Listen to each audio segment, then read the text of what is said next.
Can you talk to me a little bit about Fast House? Like, I love the whole concept, and me and you were talking about that earlier before the show, like the crew and writing for that and what. You were like their first writer, right? Yeah. So they had started Red Bull Day in the Dirt. Well, it was just Day in the Dirt, and then Red Bull came on board. And this was well before. This was 26 and going on 27 years ago, and this was way before Fast House was ever a thing. So they started this race through all these stuntmen that worked in the stunt world, and they would all get together on Thanksgiving weekend and do this race and enjoy with their family for the weekend. And then they started calling themselves like the Fast House, and then slowly but surely, like 20 years later, they started to become a brand and make gear. And was really cool. Like when I got on board was 2015, I think. Yeah, end of 15. You in Durham? You at first, right? I think it was just me first, and then I basically took Darren in there and was like, "Hey, we're gonna do this East Coast Toast thing, the viewing. Like this was all pre-vlog stuff. Yeah, like 2016, 15 at the time. Like this is what we want to do. Like, do you guys want to hop on board or not? Like this is what we're gonna do. Yeah. Like, are you on board or not? You know? So."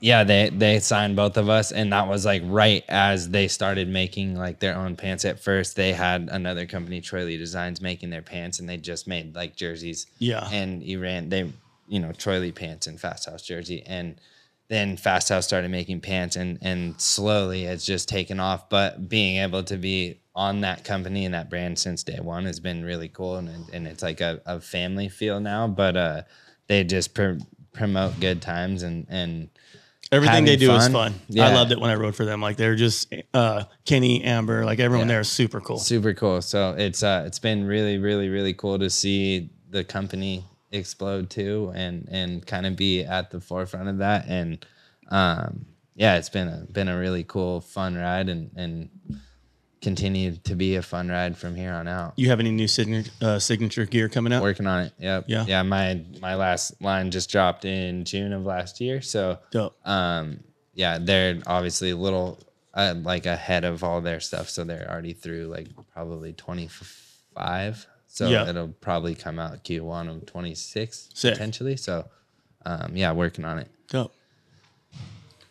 A lot of the guys that we were talking about competing and during your era and your era of what you got going on right now, like these like triple backflips and competitions and things, we're starting to see like these like death defying type of tricks. Like where does the progression of tricks go from where we're seeing it right now?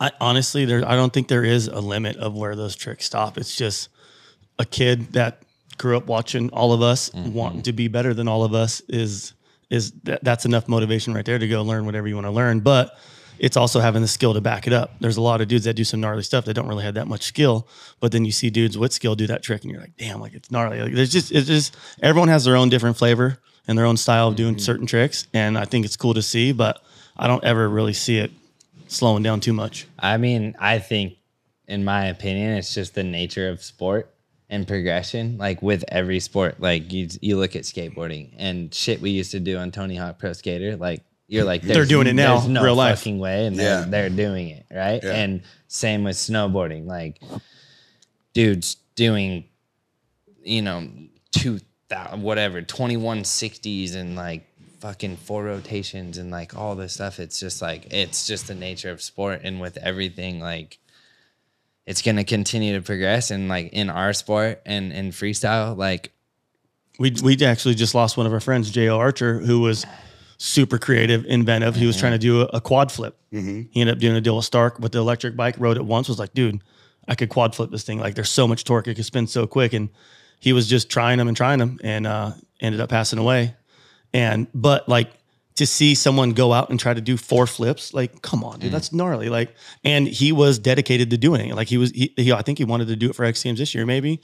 I know he was going to do it on like Nitro Circuits and stuff like that, but I don't think the progression really ever stops. Yeah, and like to his point, like us losing a friend in our world and our culture, like it's still that there's those people with those mindsets that still want to chase this progression and this goal and this dream and continuing to like push yourself in your own limits. Like I really don't know where it stops. Like I've said this for years, and with like doing double backflips like back in what 2006 or something? Double probably like 2008ish. Something like that, the mid 2000s, but like being able to see where that's gone and just the nonstop progression of that. Like, I think it's just the nature of sport and progression. And, you know, you can take that formula of like just progression of sport and like apply that to life. Like, everyone has a progression in life of no matter what your thing is. Right. So